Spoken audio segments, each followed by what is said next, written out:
Well, this is a great transition into our bottom of the Billboard artist because speaking of a band that does crazy work in the studio, and that Bill liked to reference or did reference earlier is Tool. Yeah.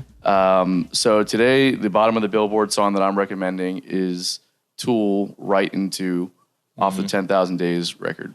That was the one. That was one that they stopped making music, or not stopped making music, but it was not the last one they came out with, right? Yeah, not the newest one. The one came out, which is hilarious because the new album should be called 10,000 Days because that's how long it took to write the second album. Yeah, yeah. There's a bigger meaning behind the other one, but yeah. Anyways, I love this song. There's a lot there to like really go into as to why I love it so much. There's rhythmically what's happening. Danny Carey is just a genius. Makes 11/8 feel like 4/4. Yeah, exactly right. It's cool is because like they emphasize it's like some kind of like percussion thing, like a chime or like a bell or something where they hit on the two of that last at the top of the phrase, so it kind of implies this like 4/4 thing. It's like going over the bar a little bit. Exactly, yeah, which is super cool. And then Maynard, the way he just seamlessly sings over these odd time signatures are insane. But this song in particular, I love the lyrics so much too. Like very deep and poetic. There's a line where he says, "Repugnant is a creature that would squander the ability to lift an eye to heaven, conscious of their fleeing time here." So what a fucking brilliant line. And he's like an atheist, you know what I mean? So it's just crazy. And the fact that like I was looking up the songwriting process because I had it backwards, I believe, when we were talking a little while ago, that the band actually takes forever and Maynard is the one that doesn't take a long time writing the lyrics. I thought it was the other way around, that the band's like, all right, come on, man, write lyrics to this. No, it's the band. It's the band takes forever, and then the band comes up with the whole song, and then Maynard writes lyrics on top, which is wild to me that's the way that they write songs. Yeah. But it's so funny that but you really love it, and that's the rest of it. Yeah. Do you want my opinion about it? Yeah, of course. The music is awesome. The time signature is crazy, and it's like 11/8 the whole way. And I was like, I figured it out, and I was like, I got it, guys. Especially when they break down, going like the tabla stuff. And what are they playing the instrument on the like percussion solo? Definitely, what is that? Yeah, tabla, like an Indian. Like they put water in that thing.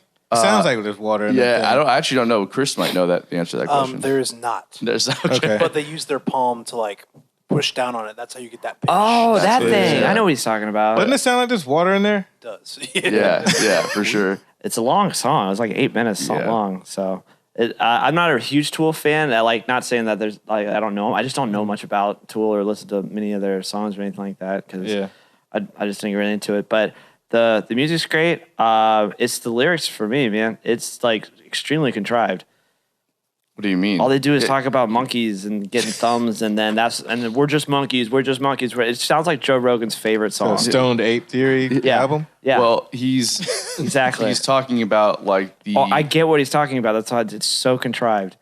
It's contrived. He wrote the lyrics ahead of time. It's contrived. It's contrived. Like where you got the like. It's like it's very very. It's not deep. Like where it's not that the concept is that's deep. what.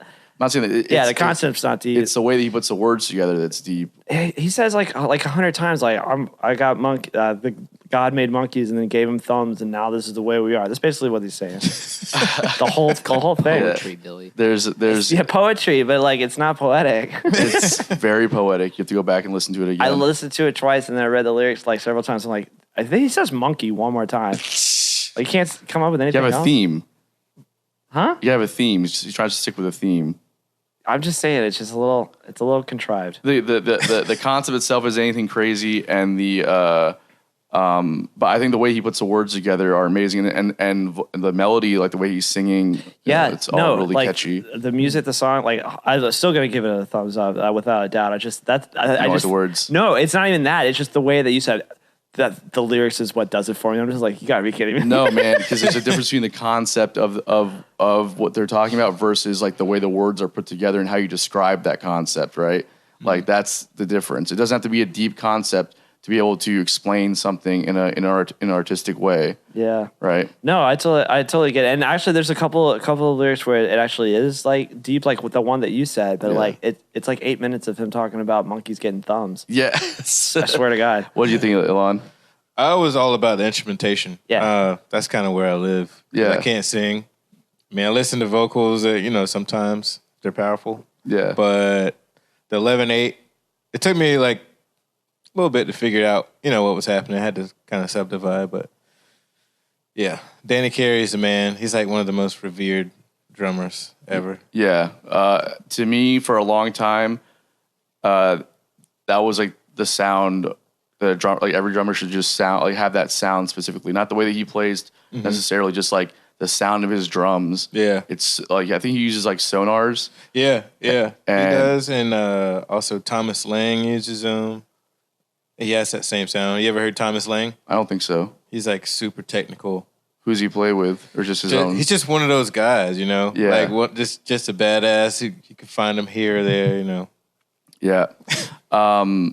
It's wild to me how Danny Carey can. I mean, there's a lot of drummers that do this, but in their genre of like the prog rock thing, that he can make everything feel so obtainable by being so complex. Like he's using complexity to give the average listener like the groove. Exactly. You know what I mean? Which is insane. Because the way he subdivides is crazy. Yeah, he established his pocket with like some crazy shit, and that's an art in itself. Yeah, totally. Do we find out if he played tablas on that? He did, yeah. He did. Okay, yeah. Just also super talented. Just whatever he wants to do. That guy. Where would you find yourself listening to this song? Well, I used to particularly. I would listen to this album on the way to work every morning. The whole 10,000 Days album when I was working at Sam Ash, and I would just get really stoned on the way to work and blast that record. And that song in particular, I don't know what it was about it.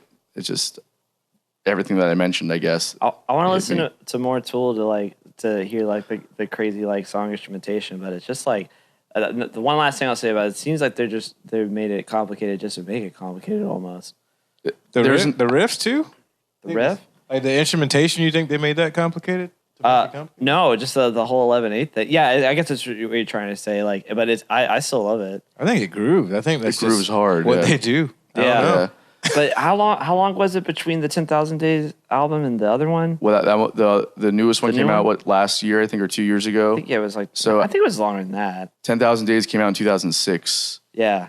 So It's just crazy to me though, like how long they take to write songs. yeah, Wild. I listen to that shit though. I mean, I can imagine, and I don't think they're all like really ever in the same room. I think they're all sending tracks back and forth a lot of the time. I It's crazy. was reading about it because I wanted to make sure I got it right, but no, the band does.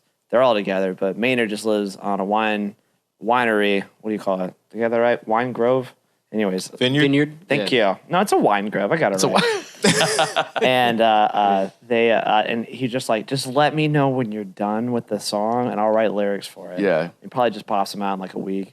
Yeah. Meanwhile, I'll be mashing these grapes. Yeah. Yeah, exactly. I mean, it's no wonder that guy has to like do other things because his band doesn't write songs at the time. He's like, bro, I mean, I want to do this, but I can't wait 12 years to write a record. There's wine on the television. Yeah, right there. His Yeah, wines he- are pretty. I mean, some of them are pretty expensive. Yeah, he makes wine. I'll take that $27.99 right there. We though. should get That's them to my sponsor speed. the podcast. We're giving them plugs right now. I know, right? Oh, it's a vineyard. Sorry, that's Chupacabra red. What? That sounds a little cynical, but I'm into it. But yeah, anyways, that was a long bottom of the Billboard. Yep, But that was, it gets on. it's on? Yeah. Dope. I like yeah. the song. Yeah. Hell yeah.